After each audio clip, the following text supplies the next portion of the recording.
the world doesn't need more Buddhas. The world needs Buddhas who are badasses. Being dedicated to your personal growth is amazing. But how many people do we know who have great bodies or who spend so much time meditating, but they are broke? They're not contributing to the world. Especially true with many spiritual people. I believe the point of spirituality is not just to go within, it's to go into introspection so we can emerge and actually shake up the world. I call it the unification of the Buddha and the badass. You want to merge both. Ken Wilber, in his famous essay, Egolessness, said, the great spiritual saints and sages of the world, from Moses to Padmasambhava to Jesus, were not feeble-minded milquetoast. They were movers and shakers, from bullwhips in the temple to subduing entire continents. They rattled the world with the force of their ego.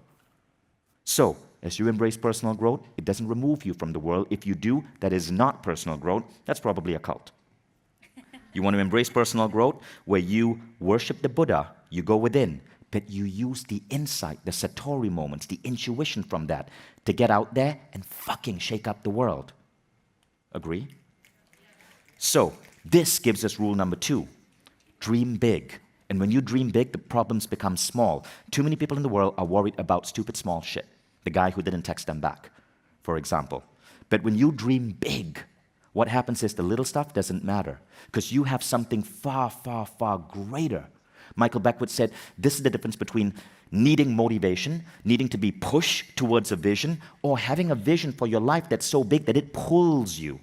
He says, when you get it right, motivation is bunk. You do not need to attend motivational seminars because you are pulled by a vision. You do not need to be pushed to get there. Agreed?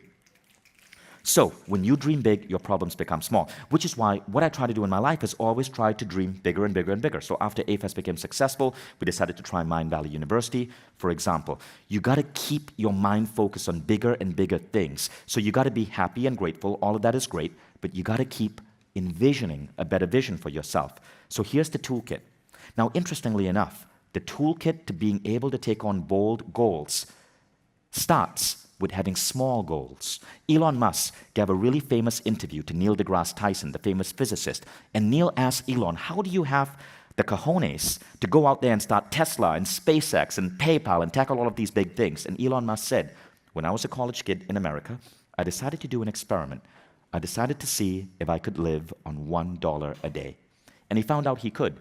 He could go to Walmart, buy ramen noodles for like 50 cents a package in bulk, and live on $1 a day. He was living in a student dorm, so he didn't have to pay rent.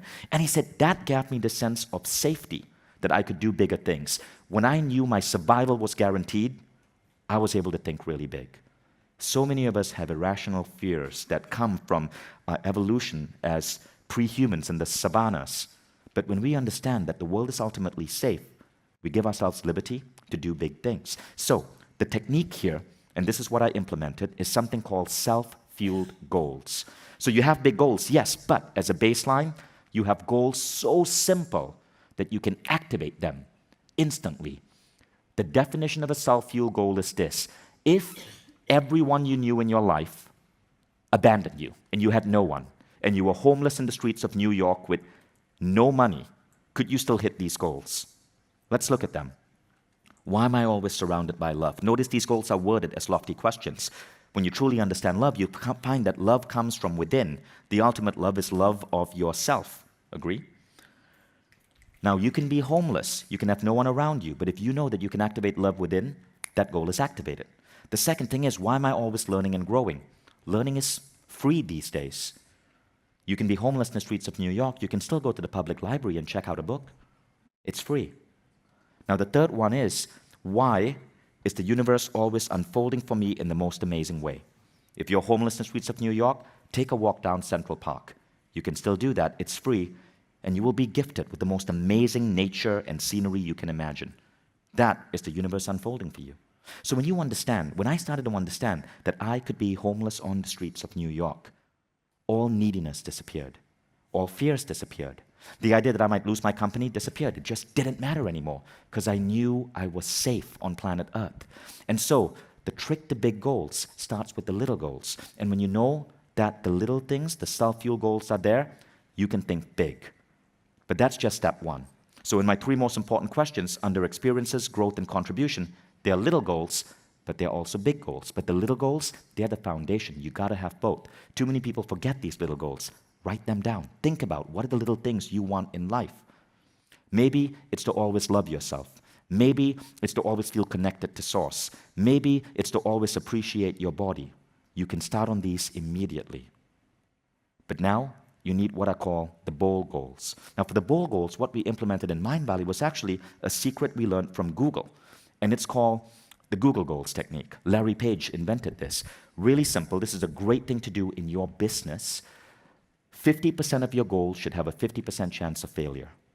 So literally it means if you're using OKRs, if you have 4 or 5 goals for the year, 1 to 2 of your goals should have a 50% chance of failure. If you have say 8 goals, 4 of them or 2 should have a 50% chance of failure.